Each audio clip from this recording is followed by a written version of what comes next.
It's happening, guys. Here we go. If you've been watching my channel lately, then you would know that a few weeks ago, I said this. If you guys have any questions that you have wanted to ask a dermatologist, put them down below.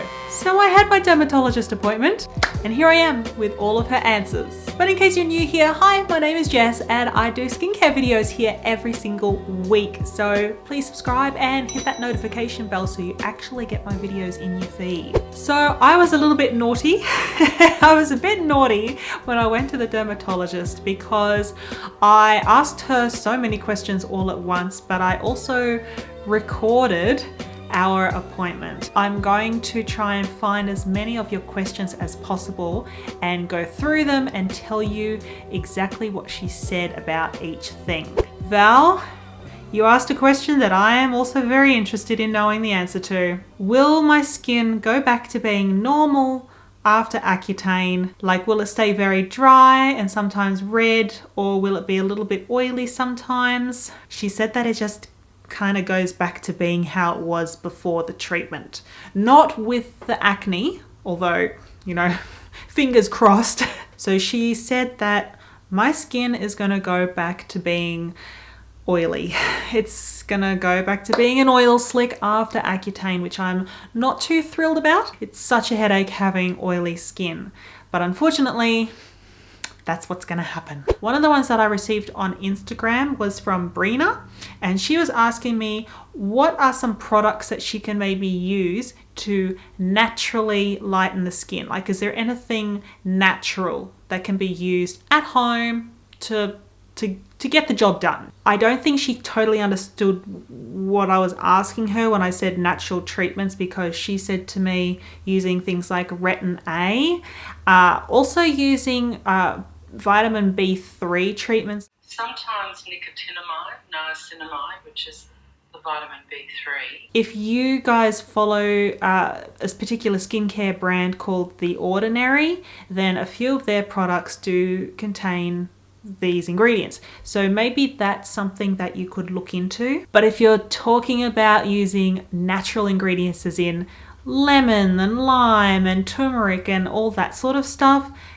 she didn't say. And I guess, you know, she's a medical professional, so she's not exactly going to tell you, yes, you can use lemon on your skin. So that's where we left that one. What about treatments like derma rolling? What do you think about derma rolling? That's next to useless.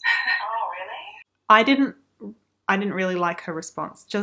I was disappointed with her response, but I think, again, she's coming from a professional's perspective. She's not coming from like somebody who's at home, who can't afford professional treatments and that kind of thing. But she was also comparing it to fractional laser. It disappointed me to hear that, because not everybody can afford fractional laser, and I really want to use derma rollers on my own skin.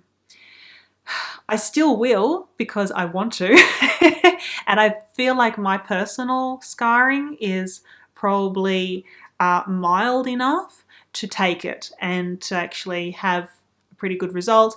And I've seen other people have really fantastic result with derma rollers. But yeah, she was like, forget it. She was just not into it. So I did ask her, when can I start doing treatments for my skin? And she said, you can start having treatments on your skin for the scarring 2 to 3 months after you have finished Accutane. But she did also say to me, look, we can't really talk about individual treatments for you while you're still on Accutane. Like, we need to wait and just see what your skin looks like when you've finished treatment and go from there.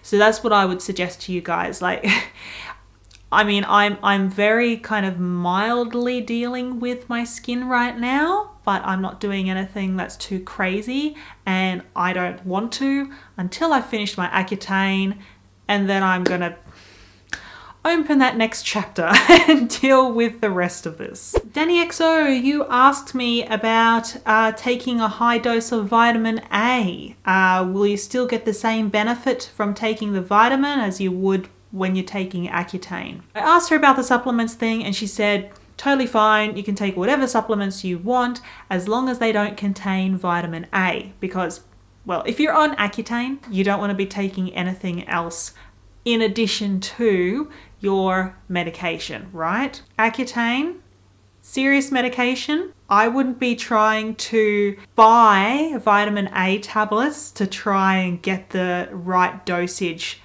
that, matches up to Accutane. Like, it doesn't really work that way. Supplements are one thing, vitamins are one thing, medication is something else. Do you know what I'm saying?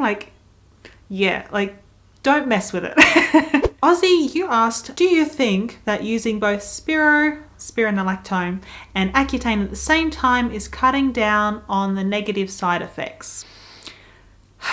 She has given me so many mixed responses to Spironolactone. When I first went in there, she said, it's useless. Like, why are you wasting your time? The next time I went in there, she was like, yeah, that's okay. This time I've gone in there and she said, why are you taking that? I don't know. Maybe she sees 1,000,001 people and really cannot remember anybody, let alone little old me. But anyway, she said that taking the Spironolactone is okay, it's fine, no worries, and that it could actually help to reduce any kind of acne coming back or reduce any effects from coming off that medication. I kind of wish that she was a little bit more consistent. My dermatologist is not consistent. Thanks heaps for all of your questions, and of course, if you've got any more, leave them down below. Just leave me some questions and some comments and whatever, and I will try and get back to you as soon as I can. I look forward to catching you guys all next week. Have a really fantastic rest of the day, guys, and I'll see you later. Mwah! Bye.